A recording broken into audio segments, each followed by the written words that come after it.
Газы Мансур – один из самых известных и почитаемых в Крыму азизов. Святыня расположена у подножия Чуфут-Кале в Бахчисарае. Сам Газы Мансур был одним из сахабов, сподвижников пророка Мухаммеда.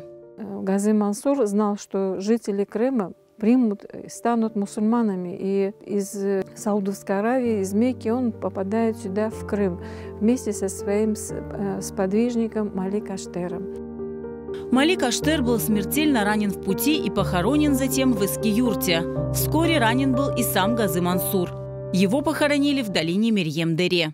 Его существование, о его могиле узнают бухарские шейхи Халил и Рамазан.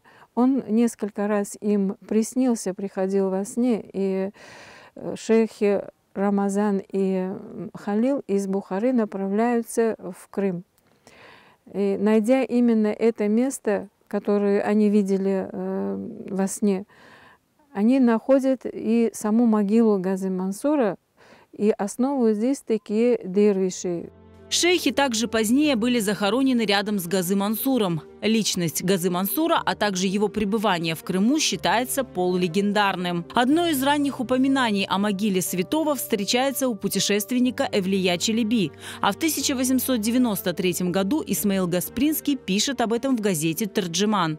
Текие было посещаемым местом с самого 15 века. Здесь располагался целый комплекс. Люди приходили сюда молиться об исцелении и благополучии. Здесь основывается обитель качающихся дервишей. И об этом упоминает Осман Нахчухрахлы в исследовании 1927-1929 годов, исследование по Чуфут-Кале и его окрестности. В это время еще Текие действовала, и жил смотритель Текие. Близ Текие располагалось мусульманское кладбище, которое охватывало большую территорию, вплоть до Караимского кладбища.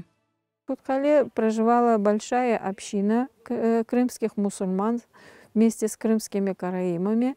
И, конечно же, там на каменном плато осуществить захоронение сложно, выдалбливать в камне место захоронения. И люди спускали тело умершего сюда и хоронили рядом с Текие дервиши. Обитель существовала до 1930-х годов. После возвращения крымских татар в Крым мусульмане занялись благоустройством азиза. Был восстановлен портал входа в комплекс. В 2010-2012 годах был восстановлен и колодец. Его расчистили на глубине 12 метров. Была чистейшая вода обнаружена. Было много вытащено оттуда мусора. Вышли оттуда алем, навершие самого Текие дервиши, башташ. Сейчас на территории азиза Газы Мансур можно увидеть лишь остатки фундамента Текие и опорных стен, а также более 30 надмогильных плит и фрагментов.